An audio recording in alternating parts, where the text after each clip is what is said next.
श्री स्वामी समर्थ चरित्र सारामृत अध्याय 6. ग्रंथकार कैलासवासी विष्णू बळवंत थोरात. श्री गणेशाय नमः. जसे लहान मुलाचा हात धरून शिक्षक अक्षरे गिरवतात, तसेच हे स्वामी समर्थ चरित्र सारामृत स्वतः स्वामी वदवत आहेत. हे स्वामींचे अगाध चरित्र मी अल्पबुद्धी कसा काय वर्णू, पण माझा हा छंद स्वामी पुरवत आहेत. ज्यांच्या आशीर्वादाने मूर्ख मनुष्याला सुद्धा शास्त्रांचं ज्ञान प्राप्त होतं, त्या स्वामी समर्थांच्या चरणांना मी वारंवार नमन करतो आणि त्यांना विनंती करतो की स्वामींनी कृपा करून आपले चरित्र वदवावे, जेणेकरून श्रोत्यांना ब्रह्मानंदाची प्राप्ती होईल. ज्याप्रमाणे कल्पवृक्षाची फुले त्यालाच अर्पण करावीत, तसेच स्वामी कृपेने निर्माण झालेला हा ग्रंथ त्यांच्याच चरणी मी अर्पण करत आहे. मागच्या अध्यायाच्या शेवटी असलेल्या कथेत चोळप्पा स्वामींना विनंती करतो की त्यांनी कृपा करावी आणि बडोद्याला चलावे. त्याचे हे शब्द ऐकून स्वामी हसून म्हणतात की मल्हाररावांच्या मनात आमच्याबद्दल भाव नाही, त्यामुळे त्यांच्या नगरात आम्ही जाणे उचित होणार नाही. आम्हाला अक्कलकोटमध्ये राहणे जास्त आवडते.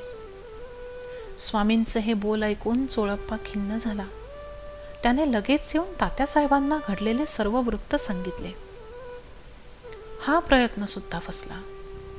आपण ज्या कामासाठी आलो ते काम होणार नाही की काय, अशी चिंता तात्यांना वाटू लागली. तरी आपण प्रयत्न करून बघूया, असा विचार तात्यांनी केला आणि त्यांनी अनुष्ठानाला आरंभ केला. असे बरेच उपाय त्यांनी केले, पण काही उपयोग झाला नाही. तात्यांच्या मनाची खिन्न स्थिती त्यांच्या चेहऱ्यावर दिसू लागली. अहो, ज्याच्या मनात खरा भक्तिभाव नाही, जो केवळ दांभिक साधना करतो, अशा व्यक्तीवर स्वामी कसे काय प्रसन्न होतील? जे केवळ ढोंग करतात आणि विविध सोंगे करतात. जरी अगदी हठयोग साधना केली, पण मनात भक्तिभाव नसेल तर स्वामींची कृपा प्राप्त होणार नाही. पण तरी तात्यांनी स्वामींची कृपा आपल्यावर व्हावी म्हणून त्यांच्या वाड्यात ब्राह्मणांना बोलवून गुरुचरित्राचे पारायण आरंभले. पण त्या वाड्यात स्वामी कधी गेलेच नाहीत. त्यामुळे तात्या अत्यंत अशांत झाले होते. त्यांना काही उपाय सुचत नव्हते.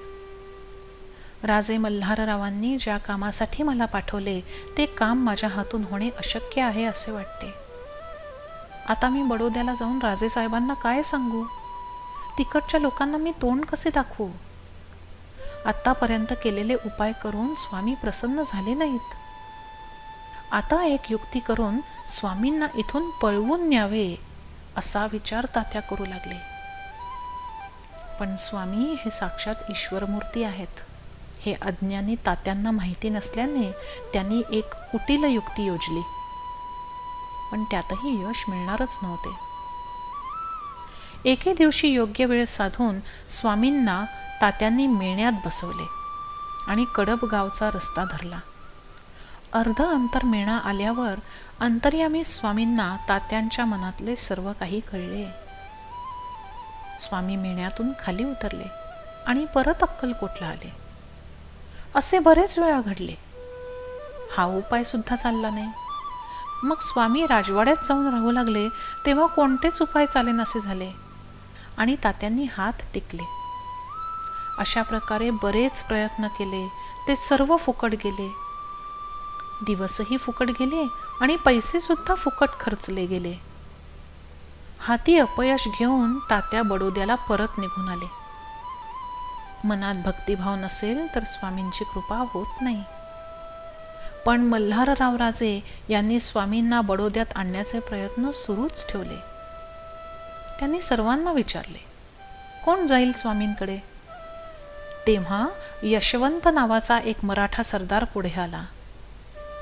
स्वामींच्यासाठी वस्त्रे, आभूषणे, रत्ने आणि धन घेऊन अक्कलकोटला जाण्याची मल्हारराव राजांनी यशवंतला आज्ञा दिली. तो ताबडतोब अक्कलकोटला आला आणि त्याने स्वामींचे दर्शन घेतले आणि राजांनी स्वामींसाठी दिलेले सर्व द्रव्य एका सोन्याच्या ताटात ठेवून त्याने ते स्वामींच्या समोर ठेवले. ते पाहून स्वामी अतिशय संतापले आणि यशवंतकडे बघून तीनदा अत्यंत रागाने बोलले, अरे लगेच याच्या पायाला बेड्या ठोका. स्वामींचा तो क्रोधित चेहरा बघून यशवंत अतिशय घाबरला. त्याच्या तोंडचे पाणी पळाले. मग थोड्या दिवसांनी त्याला बडोद्याहून आज्ञा आली की अक्कलकोटमधले आपले काम सोडून ताबडतोब निघून यावे. इंग्रज साहेबावर विषप्रयोग केल्याचा आळ मल्हारराव राजांवर आला होता आणि त्या कृत्यात यशवंतला सुद्धा गुन्हेगार म्हणून सिद्ध केले गेले. त्याच्या हातीपायी बेडी पडली. स्वामींच्या त्या दैववाणीची प्रचिती आली. ज्याच्यावर स्वामींची अवकृपा होते त्याला कष्ट सोसावे लागतात आणि ज्याच्यावर स्वामींची कृपा होते त्याला सर्व प्रकारे आनंद प्राप्त होतो. असे ते महासमर्थ, भक्तांचे पालक, अनादी काळापासून सिद्ध असलेले आणि जगाचे स्वामी आहेत. हे शंकराचे मित्र श्री स्वामी समर्थ रात्रंदिवस विष्णुदासाच्या हृदयात वास्तव्य करतात. अशा प्रकारे श्री स्वामी समर्थ चरित्र सारामृत ग्रंथाचा हा 6वा गोड अध्याय भक्तांनी आनंदाने ऐकावा. श्री स्वामी समर्थ. जय जय स्वामी समर्थ.